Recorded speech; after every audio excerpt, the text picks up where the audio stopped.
What is the legacy of the Cold War?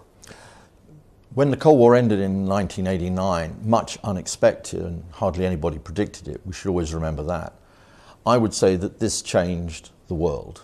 And the world that we're still living in has been shaped by the events of 1989 in Europe and the impact that then had on the rest of the world. Firstly, of course, it brought about a unified Europe, which we still live in today. It brought about a united Germany. It changed the ideological debate in the world. In a sense, Marxism as a political project was no longer viable, either in the Third World or in Europe. In the end, what happened in 1989 also led to the disintegration of the USSR 2 or 3 years later, so it ended the bipolar world. And I suppose finally what the end of the Cold War did was not only to unify Europe, but to change the structure, the balance of power in the world to America's favour. Whether America won the Cold War or whether the West won the Cold War, whether it was economic reasons that led to the end of the Cold War or military pressure on the Soviet Union, doesn't matter. At the end of the day, what emerged out of this was a much more powerful United States. We moved into what people then called the unipolar moment. And although there's a big debate going on today about whether or not we are still living in that unipolar world, I actually happen to think that we probably still are in terms of the power structure of the world. Nonetheless, America emerged from that, and that I think has been the great defining reality of the last 20 to 25 years, which I outline in the chapter in my book, yeah. How has 9/11 affected US foreign policy? Well, it hasn't changed the structure of international politics in the way that the end of the Cold War and the collapse of the USSR did. In that sense, it is a less important event, if you like, than the end of the Cold War.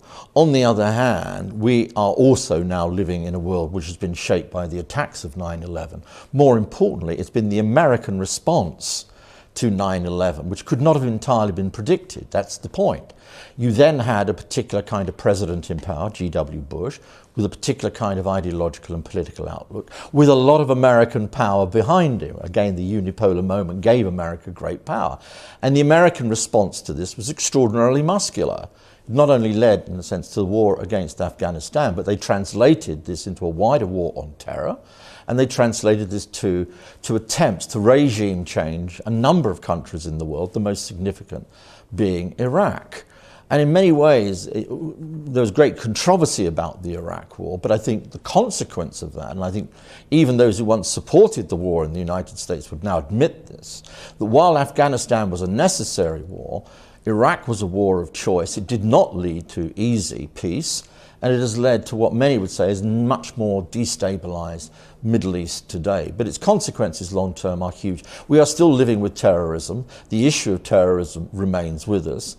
And we see this in Syria, we see this in large parts of the Middle East. We are now seeing this in Northern Africa and Middle Africa, Mali, etc., Somalia. So we are still living in a world which has been very much shaped by what happened over 11 or 12 years ago.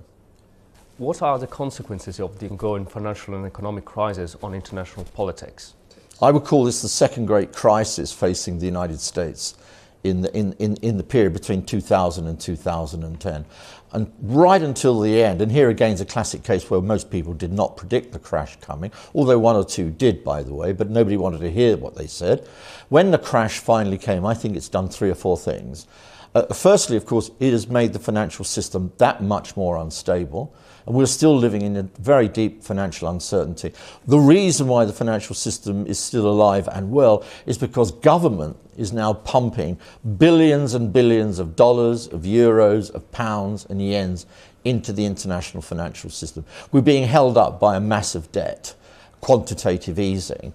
So it's led the financial system much weaker, more fragile, and only kept alive now by government. In that sense, that's the second problem with what happened with the financial crisis. In a sense, it's brought pure market fundamentalism, market ideologies into stark relief. And a lot of people no longer believe that markets alone are the only way in which we're going to resolve the problems of the modern capitalist or market order.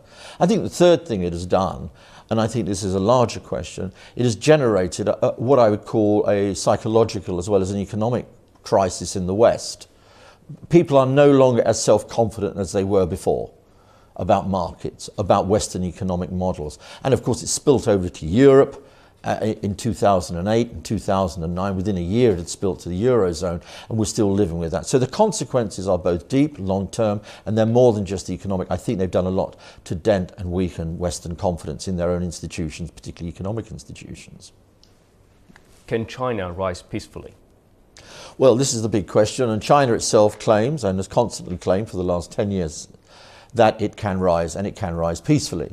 That it has learnt the lessons of history, that it is not going to be another Germany in the 1930s or another Japan, and that it has to rise peacefully. And if it doesn't rise peacefully, the consequences could be disastrous for the region, and most important of all, disastrous for China.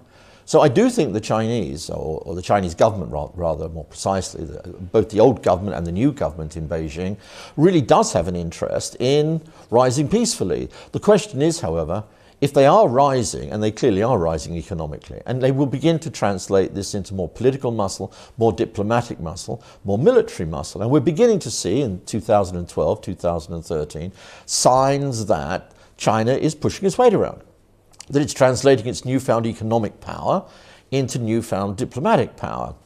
Conflicts with Japan, conflicts with South Korea, conflicts with the Philippines, conflicts with the Vietnamese. So we will have to wait and see. I think the bet is still on that China will continue to rise peacefully, because it's in everybody's interest, including China's, that it does so. War would be a total and utter disaster for the region, and indeed for the world economy. On the other hand, even if China continues to rise peacefully, we don't see generalized war or conflict in the region. I think we can predict some greater instability in state-to-state relations as China begins to adjust to its newfound position, and its neighbours and the United States begin to adjust to the reality of this newfound Chinese power.